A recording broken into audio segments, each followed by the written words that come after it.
All right, Shane. We've been getting asked about this left All right, and that's right. it. All right, see you guys. Good night. I was at this game. I rewatched it this morning so I could see the telecast version of it. Cousin Shane was not too happy with some of the announcers, so I wanted to see what he had to say. But, hey, once again, Shane, kicking the nuts number 2 for me here because Purdue wins a Music City Bowl 48-45. And, yes, maybe the worst officiated game I have seen all season. And, yes, that was a touchdown at the end of the game. Tennessee, you could argue, deserved to win this football game. But at the same time, Shane, I hate to be this guy, but I ain't putting it all on the ref, Shane, because the defense was abysmal at times.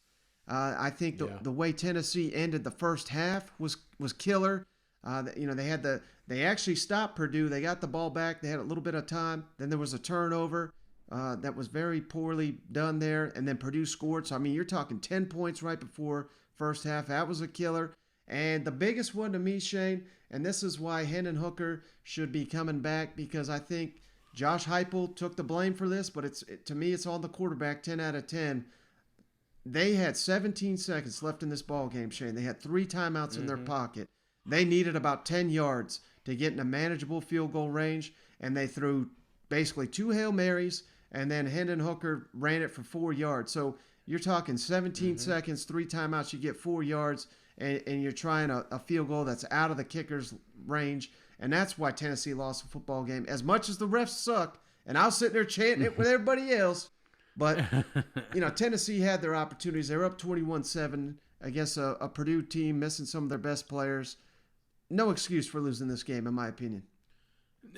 That's it, Mike. And I'm glad we put a little distance in this game, because if you would have caught me right after, obviously I was on the – I'm still hot because that was a touchdown, clearly. Yeah. And, I watched a play that was floating around with Will Levis at Kentucky getting a first down, with momentum. And it's just like, why? Why is this okay, but a touchdown in overtime isn't? You know what I'm saying? It's just a game should not be decided by refs at all. They should be a neutral party in this thing. And it felt like they clearly were a part of the script, man. And it wasn't just this. It was some of these dumb pass interference calls. It was just nonstop terrible, man. It was terrible calls. So, but like you said, it shouldn't have come down to that. I think Tennessee put together one of the worst quarters in their history of college football in the second quarter, Mike. They gave Purdue so many opportunities to not only get back in this game, but take the lead. This was a Tennessee ball club that was having their way with Purdue and could have continued to it, but they kept messing up. They kept messing up on both sides of the ball, mainly on defense. Like you said, it felt like times there was just not even defenders back there. You know what I'm saying? I would have rather have put 11 in the box and tried to blitz them. It's like, what are we even doing here? So there were some bad plays on both sides, But Mike, the fact of the matter is Tennessee was a better ball club. Shouldn't have lost this game, and it's going to stick in my craw for a while, because I think of some bad games. I think you want to point fingers. I think that's to me. I always want to point. I want to do the fake injuries. I'm pointing fingers. The refs, I'm pointing fingers. What else is there? I don't know. Just. Well, it shouldn't have happened. Before we got on the line, Shane's pointing a finger at me. All of Vol Nation can. I went to 2 Tennessee games this year, Ole Miss and Purdue. So I may never go to a Tennessee game again just for you, cousin Shane. You may be banned. Yeah, seriously, I'm telling you, I'm that guy. I jinx everything's. So, but anyway, I don't want to fall down this rabbit hole. Thank God we didn't get on right after for emergency podcast, because I'd still be talking about it, brother. But the truth be told, I'm proud of these boys. I'm proud of what they have accomplished. They should have won this game. I hate that, there was a lot of kids there that this is the last time they're going to play collegiate football. And for it to be damn decided by the damn stripes of the ACC, that only fuels my anger for that stupid-ass conference a little bit more, Mike. So, but anyway, so I don't go down that path.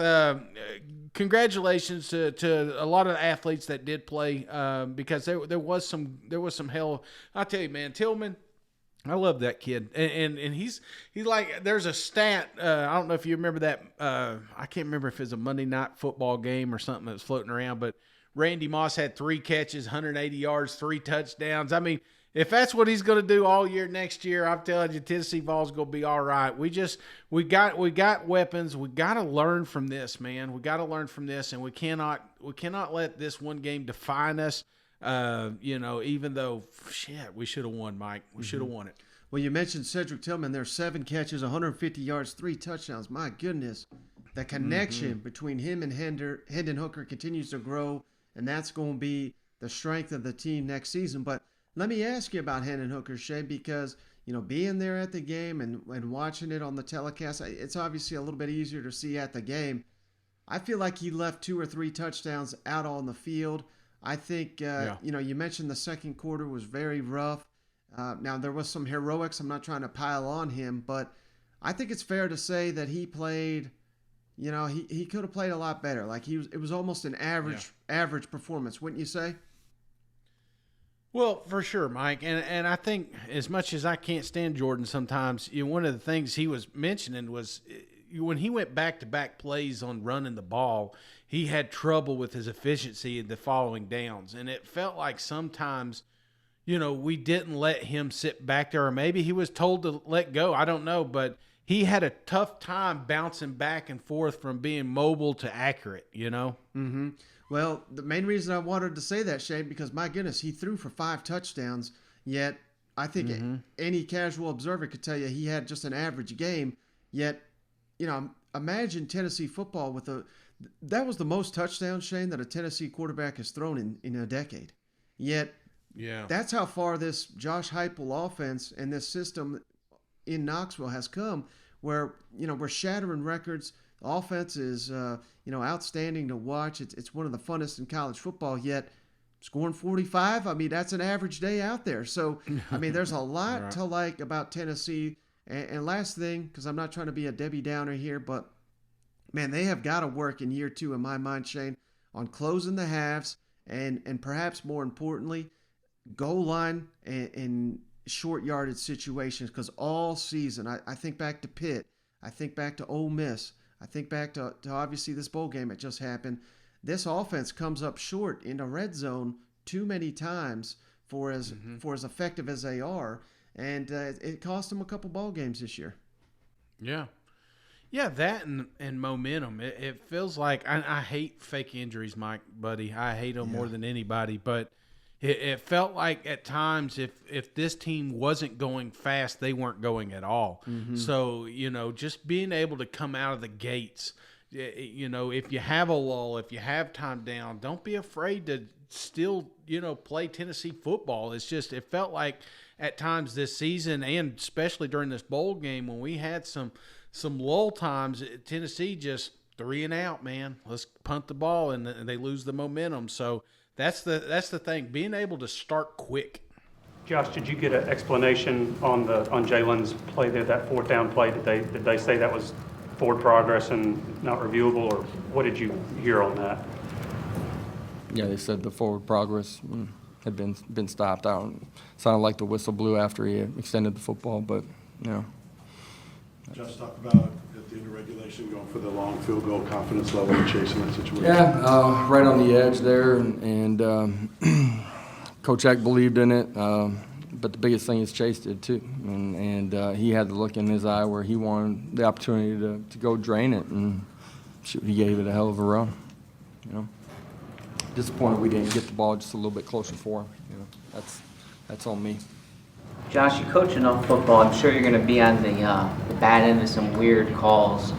This late in the game, this late in the season, how do you make sure the message is perspective and not too much emotion?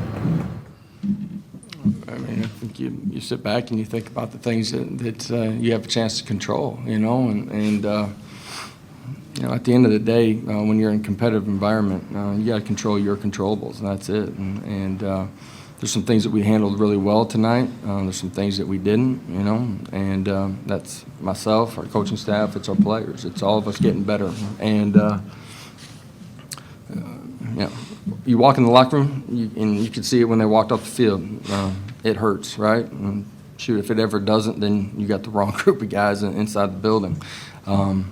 They're prideful, they care. I think that's shown up in the way they competed tonight, but it's shown in the growth of over the last 11 months. And so, you know, always come from a place of passion and love, and be careful about the emotion of anything that's going on, and just, you know, think before you speak. And you know, I'm proud of these guys, man. I really am. Disappointed in tonight, you know, and the journey is way more important than the destination in some respects. You know what I mean?